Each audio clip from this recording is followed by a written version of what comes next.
long has anxiety run your life and kept you from your dream goals? I know how frustrating it can be to look in the mirror and think, I know I'm capable of more. I just don't know where to start. Hi, my name's Corinne. I'm 21 years old and I've been through the exact same spiral that you might be in right now. I've felt the weight of anxiety pulling me away from my goals. I felt unmotivated, stuck, and so close to giving up on myself that quitting felt like the only option. So today I'm gonna walk you through 3 easy mind shifts that I've personally been using that will alter the way you think.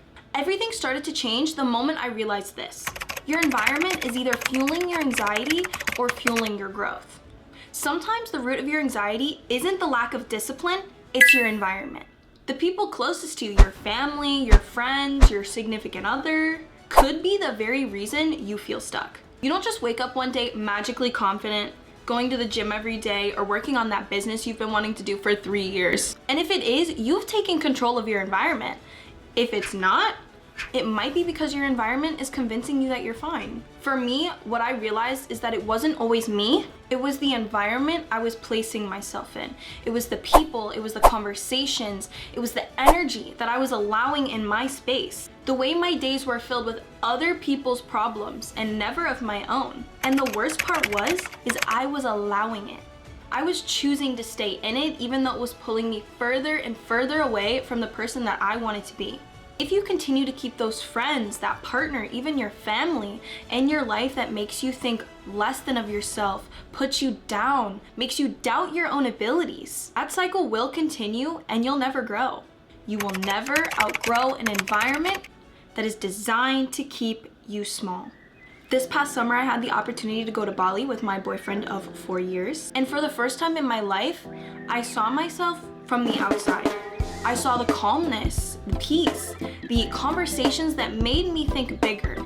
I wasn't anxious, I wasn't burnt out, I wasn't allowing bad energy into my space anymore. And I realized that it was never just me. It was the environment that gave my nervous system space to breathe. I didn't feel that pressure in my chest anymore, or the constant anxiety from a phone call from someone that was gonna ruin my day.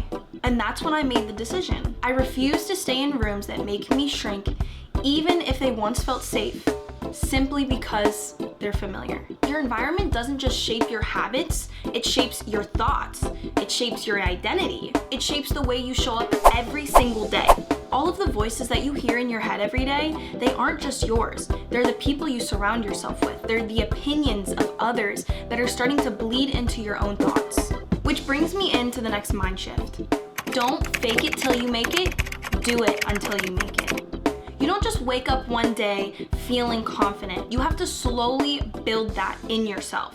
We hear this all the time as women. Be yourself, you're amazing, don't change yourself for others. And sure, I agree with that. You should love yourself. But the truth is, you can love yourself and still have room to grow. Self-respect isn't just liking yourself, it's holding yourself to a standard of who you want to be. Because listen, I've been the version of me that makes excuses. And I still find myself going back to her from time to time. The version that settled, the girl that looked in the mirror and said, this is good enough, I don't need to be independent, I don't need to work on myself. And do you know what I was doing? Feeding into that self-doubt, making excuses for myself. And then I finally caught myself and I started asking these 3 questions. Who do I see in the mirror in 1 year? Am I someone I look up to? Is she someone that lets life happen to her or takes life into her own hands? Ask yourself those questions. What is your future self saying to you? Think of the top 5 most influential women in your life right now. Maybe they're celebrities, maybe it's your mom, a money guru, a celebrity on TikTok. What is it that you admire about them? Is it the way they speak? Is it the way they carry themselves? Is it their values? Now ask yourself, what is keeping you from being those things? You don't become that person by wishing. You become that person by deciding and then doing it. And don't start tomorrow, start today. Go grab a piece of paper, write down 3 goals that you would like to achieve by the end of today. Your standards decide your future. Don't trade your self-respect for someone else's. If someone doesn't give you value in life or makes you doubt yourself, remove them. Remove them from your life. Your future is in your hands. Take that vision and step into the woman that you want to be in 1 year from now. Which brings me to my final mind shift. You're not supposed to feel ready. You're supposed to start before you're ready. Let's be honest with ourselves. The things that scare you are never going to feel convenient. There's never going to be this perfect moment to start. For example, you can keep saying that you want to go to the gym every day, but you're not setting that alarm. You're not waking yourself up every morning. You make the excuse that, oh, I have work at that time and I just can't wake up early enough. I'm not a morning person. Or you can take that leap and prioritize yourself. It's never going to feel safe or easy or convenient. When I was 18, I made the decision to go to Europe. I saved up all of my money from that semester. And I remember I was really scared and the anxiety was taking over and I almost didn't do it. And then something happened. I booked that trip while feeling extremely anxious. I packed my bag while doubting myself. And I went anyways. And that's something that I feel like a lot of people don't really understand, is that confidence doesn't come before you leap, it's after you make that jump. And I know, everyone always says go with your gut. If your gut says run away, you should probably run away. And you think to yourself, if it says I'm not ready, I'm not ready. So I'm gonna tell you a little story.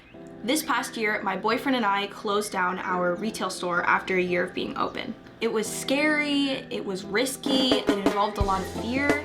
But if you let fear control you, you're never gonna be able to find out what it will teach you. And if I'm being honest, we did close down. We had to sell everything, we had to let go of employees, we had to lose money. But through that experience, fear was overcome and lessons were learned. We saw what we accomplished. We saw what we could do if given that opportunity. And it also taught us a lot of things we shouldn't do in business. And again, you don't feel ready before you've done it. You feel ready once you've started it. Because you can't go back. You can't just start over and pretend it didn't happen. So if you're still thinking, how do I start? Where do I begin? Trust me when I say there is no perfect timing. So if you're looking in the mirror and you're not yet that woman that you want to be, that's okay. You're still on the journey to becoming her. If you guys enjoyed this video, please leave a like and comment and let me know what you guys would like to see from me next. I'll see you guys in the next video. Zach told me not to wear my bathing suit, but I did. And he didn't, so he doesn't have a bathing suit.